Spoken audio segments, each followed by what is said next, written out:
Good with y'all, back with another video. Today I'm reviewing the newly released Kobe 4 and SC Barcelona colorway. Shout out StockX for sending me these. They came out on the Nike sneakers app, and I'm not gonna lie, I didn't even try to get them. We did have some content that we were gonna make in the future, and I knew that these would possibly be one of the shoes that they sent me, so it worked out all at the end. Let's get into the performance review and break down my thoughts, opinions, and everything on this Kobe 4. Did get to take them to the core as you saw in the beginning of the video. I was very shocked to find out that the Kobe 4s was a lot of NBA players' favorite Kobe's. And of all the Kobe's in the Kobe line, and the 5s and 6s typically being the most popular between people, 8s are another like very popular model. The 4s always shocked me until I got a pair a couple years ago. I really didn't get into hoop kicks and Kobe's and stuff like that in high school until about the Kobe 8, Kobe 9, 10, and 11 range. So I never had a pair of 4s. Now obviously the 5s and 6s Protro. When I got my first original pair of 4s, I wasn't really a fan. But warm a little more.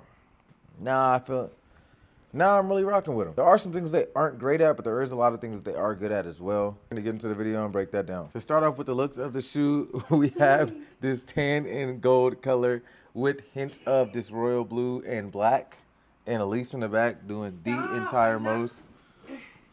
She's literally back there diving. It has a bunch of the team logos from the inside of the tongue, inside of the shoe, and on the front of the laces as well. And it has some really premium materials with this snake skin going across a lot of the upper, and it looks really nice. The only gripe and why I really didn't try to get these on the sneakers app when they came out, one, retails like $190. And I usually typically get all the new Kobe releases. I also assumed that this wasn't gonna be a super popular Kobe model that y'all wanted to see.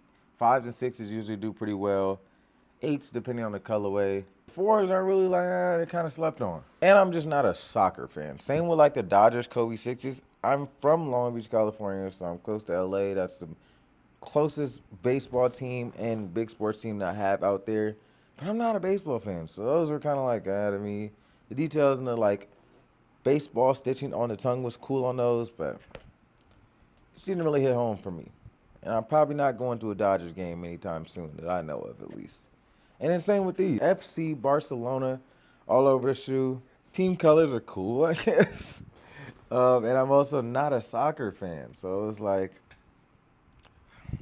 yeah, that's why I didn't really want them. I will say, in hand though, the details of the shoe is really nice and also does come with these extra purple/royal blue laces that are downstairs currently. When it comes to the lockdown of the shoe, I add that right here.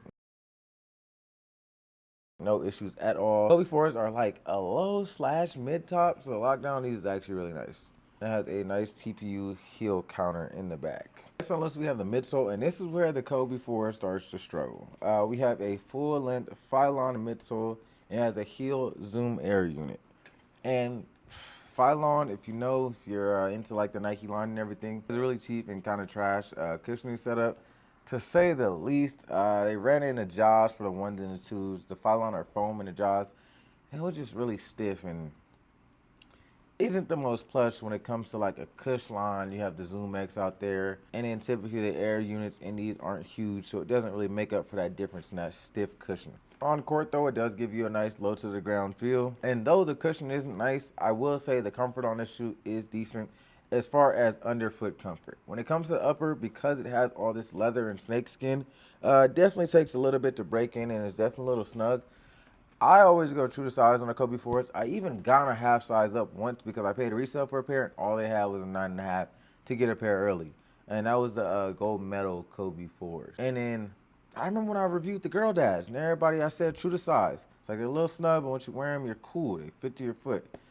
And they're not like super snug by any means to start. These are actually pretty snug to start, but still would go true to size. When I went a half size up, bro, the shoes felt terrible. I actually got rid of one because the gold on the toe chipped and the underlayer was black, so it just looked trash after literally one wear. And two, with the extra half size, bro, it just didn't give me that security that I can move and play how I wanted to play in the shoe. Remember I tried to dunk and my foot slid a little bit, and I was playing in a Pro-Am in them. So yeah, I had to get rid of those 9.5. So true to size for the Kobe 4s. If you have a wide foot or just like a little extra space in the shoe, I would go half size up though. So we get to the outsole. We have a herringbone traction pattern going across the full length of the shoe. The outsole almost looks semi-translucent, but it is solid. I hit it with a light, a little light passes through. A little light, little light, little light. I don't know. It's in between that mix of semi-translucent and solid.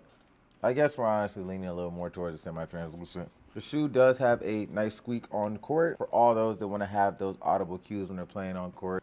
Squeak has no effect on the performance of the overall shoe though.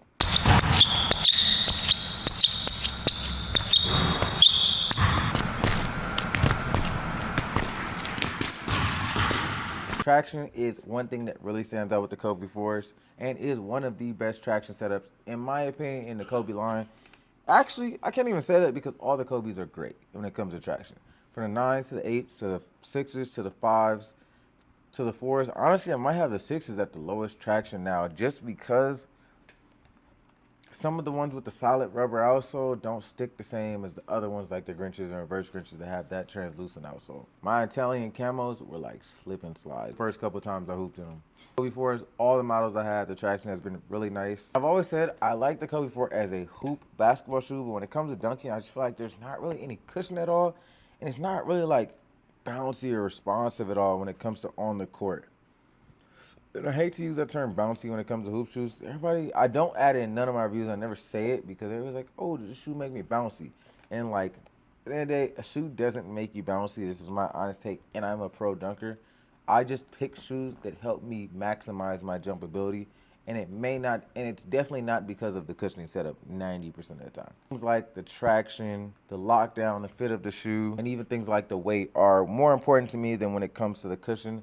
But a lot of shoes that I do like as dunking shoes have really good cushion as well because that impact and landing. 50.5-inch max vert that has been tested, and falling from that high, a lot of times when you see me dunk, I'm falling. It's a lot to land. Next on the list, we have the price of the shoe. Retail on the shoe was $190. Honestly, I was going to say it's kind of worth it.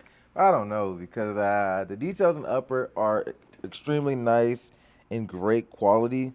But for this to be a Protro and they didn't change the cushion setup at all or make it any better, at least give it like Cushline or maybe Cushline and a 4-foot zoom turbo with it or something to make it better. I don't know if I can justify 190 with GT Cut 1s having full-length zoom strobel, drop-in React insole and heel cushion, and being around that same price point. LeBron 20s being a little bit over that.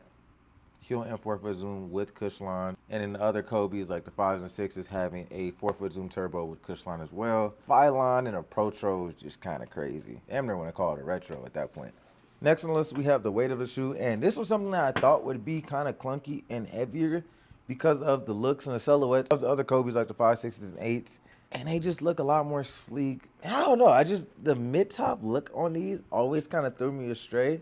But putting them on and playing them in, I was like, all right, these are actually kind of nice. And they're not heavy. They're coming at 374 grams. That is average weight for my size hoop shoe. Honestly, on the lower end of average weight. The weight for my size hoop shoe that is the average is 370 to 400 grams. And if a hoop shoe's in that range or slightly over, I typically don't have any issues with that. It's very rare that I find a shoe clunky or anything when it's in that specific target range. And if it's a lot lower, you already know you're moving and grooving how you want to. Overall, though, taking this to the court, playing in it, hooping in it, I like them. I even got a little lifting in them today. I do think that a quick little lift in a hoop shoe, I don't know if some of y'all hoopers do or don't lift, but I make sure I get in at least 3 solid lifts a week that are heavy, and I have about 2 to 3 different maintenance days. I'm doing cold tub, recovery, band work, light lower body stuff, mobility with some arms on the off days that aren't the main days, and I also do my gym work. Those are different ways to kind of break in a shoe before you go hooping them. Get your foot kind of feel for the shoe, kind of mold to the shoe a little bit, and stretch them out. And lifting will definitely break in that cushion a little bit more. In terms of like breaking the upper, you kind of have to plane it a little bit just because your foot slides, moves, you cut more than you would be like lifting. If you do a plyo workout, I guess that would do it. I do think it's a really nice shoe. In terms of the colorways, like the CHBL and the Black Mambas, I think those are fire. I think this is cool if you're a soccer fan, but for me personally, I'm not, so it's not really my cup of tea. But StockX did want me to do an on-court and off-court style with this shoe. And with this colorway, I think you could definitely go crazy. Y'all should stay tuned and see a reel or something like that in the near future. I think the Kobe 4 is a good hoop shoe. Do I think it's worth $190? Probably not. Not gonna lie, it was just the tech that they put into the shoe.